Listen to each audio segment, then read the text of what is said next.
Halo semuanya, selamat datang di mata pelajaran Matematika Peminatan kelas 12 IPA bersama saya, Mr. Carlos Manuel Tampubola.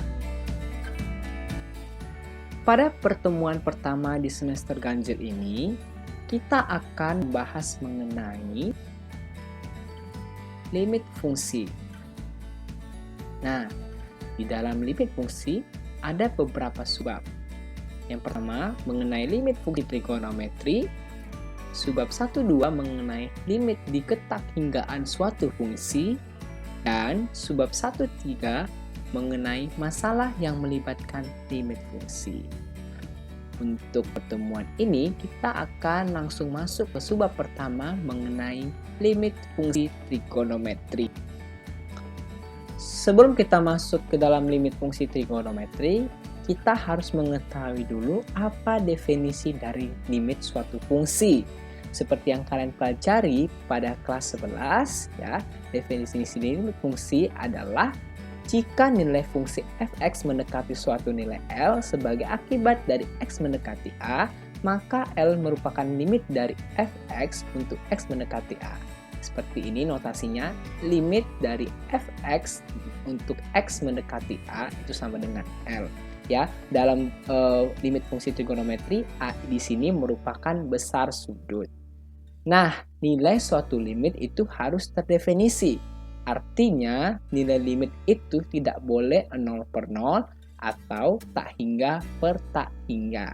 Itu syarat untuk nilai limit suatu fungsi. Kita sudah membahas mengenai definisi limit. Nah, untuk mendukung materi kita ini, kita akan bahas sekilas mengenai trigonometri. Yang kita perlukan adalah yang pertama, rumus jumlah dan selisih sinus dan kosinus. Ya, ini ada 4 poin. Kemudian rumus sudut rangkap ada 5 poin. Dan yang terakhir identitas trigonometri. Ini semua juga harus kalian ingat ya, dan harus kalian pelajari kembali agar dapat menyelesaikan limit fungsi trigonometri. Karena ini merupakan materi pendukung di dalam bab ini.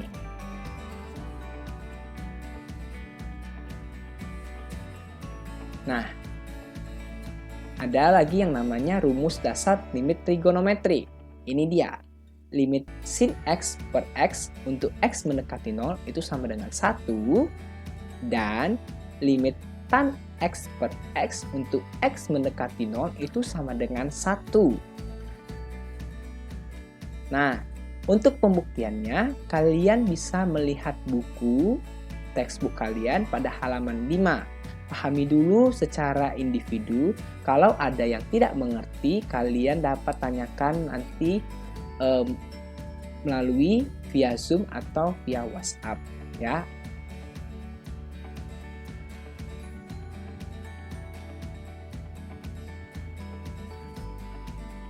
Oke, maka dari itu kita akan bahas mengenai contoh soal. Ini contoh soal yang pertama. Yang ditanyakan adalah tentukan nilai limit dari limit cos x dikurang sin x untuk x mendekati V.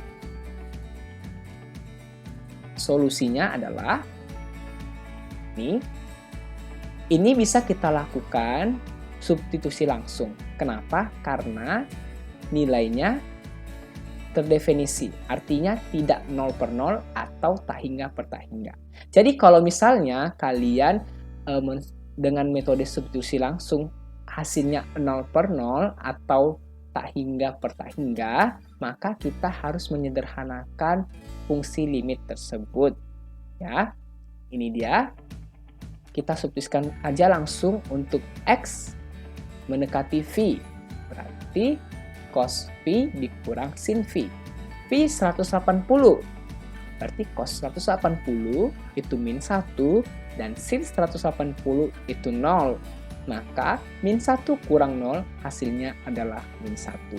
Berarti hasil untuk limit fungsi trigonometri ini hasilnya min 1 dengan cara mensubstitusikan langsung. Next. Kita masuk ke contoh soal yang kedua. Nah, tentukan limit dari limit sin x per sin x tambah cos x untuk x mendekati 0. Kalau misalnya kita substitusikan langsung, apakah hasilnya 0 per 0 atau tak hingga per tak hingga? Ya, jadi kita bisa langsung menggunakan cara substitusi langsung. Ya, karena hasilnya tidak 0 per 0 atau tak hingga per tak hingga. Ini dia. Ya, untuk limit sin x per sin x tambah cos x untuk x mendekati 0 sama dengan, substitusikan langsung x-nya sama dengan 0, sin x per sin 0 per sin 0 tambah cos 0. Ya, sin 0 itu hasilnya 0 per 0 ya, tambah cos 0 hasilnya 1. Maka 0 per 1 itu sama dengan 0. Berarti di contoh soal 2 ini sama dengan contoh soal pertama dengan metode substitusi langsung.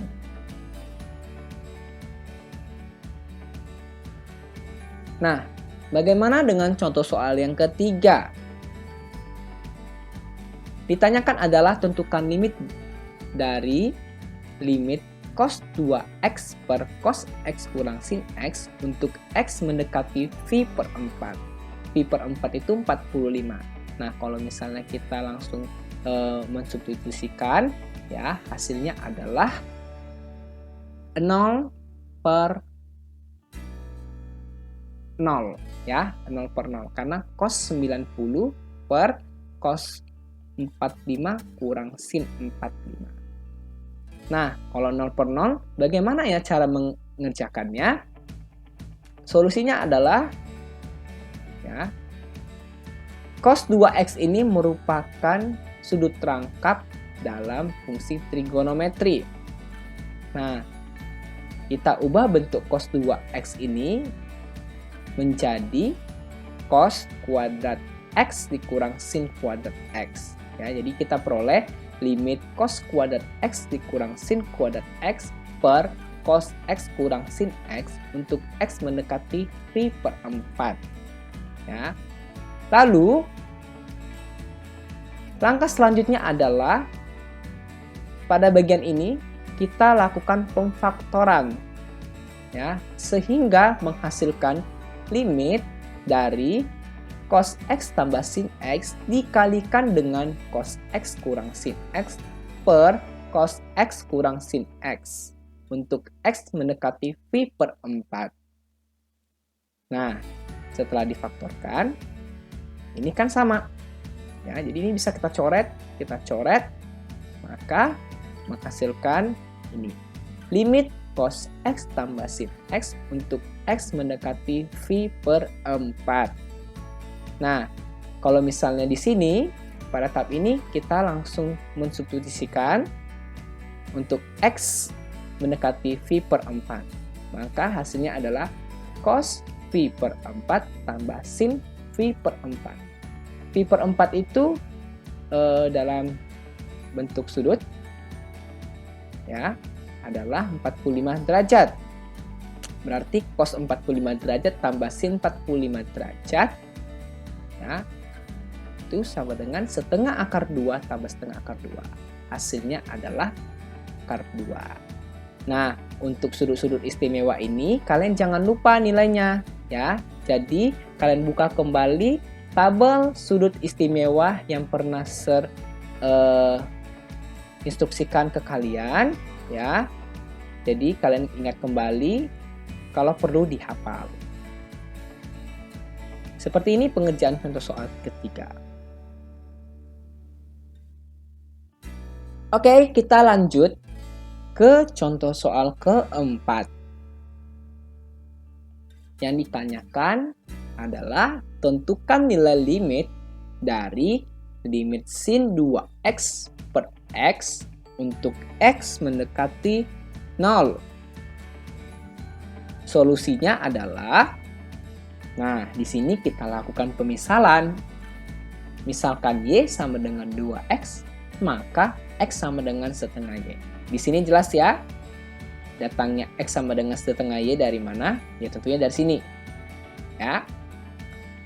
Nah, berdasarkan fungsi limit trigonometri yang diketahui, jika X mendekati 0, maka 2X mendekati 0. Di sini jelas ya, kalau X mendekati 0, maka 2X di sini mendekati 0. Nah, berdasarkan pemisalan, 2X tadi kan sama dengan Y. Maka kita ganti Y mendekati 0. Nah, kita catat ulang. Limit 2X per X untuk X mendekati 0 itu sama dengan limit ya 2X tadi itu Y, maka sin Y kita ganti ya berdasarkan pemisalan tadi, sin Y per X-nya setengah Y. Setengah Y. Nah, di sini untuk Y mendekati 0. Jadi, ini berhubungan, ya yang tadi itu berhubungan ke ini. Oke, ke yang akhir ini. Nah, ini, bentuk ini sin Y per setengah Y, itu dapat kita ubah menjadi 2 limit sin Y per Y untuk Y mendekati 0. Ya, ini gampang ya, sin Y per setengah itu sama dengan sin Y dikali 2 per Y. Nah, makanya diperoleh 2-nya di sini. Ya, karena ini merupakan konstanta di dalam limit, kalau ada konstanta langsung saja pindah luaskan ke depan. Nah, berdasarkan rumus dasar tadi, maka sin Y per Y itu sama dengan 1. Ya, berarti limit sin Y per Y untuk Y mendekati 0 itu sama dengan 1. Jadi 2 dikali 1 sama dengan 2. Jadi hasilnya adalah 2. Ya, ini berhubungan sama rumus dasar limit fungsi trigonometri. Next, lanjut ke contoh soal 5. Tentukan nilai limit dari limit cos X per X kurang V per 2 untuk X mendekati V per 2. Bagaimana ya solusinya? Solusinya adalah, ya, ini di soal ini kita gunakan yang namanya identitas trigonometri.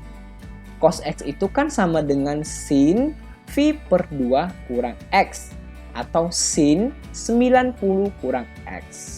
Oke. Nah, dari rumus identitas tadi ya, kita masuk ke soalnya.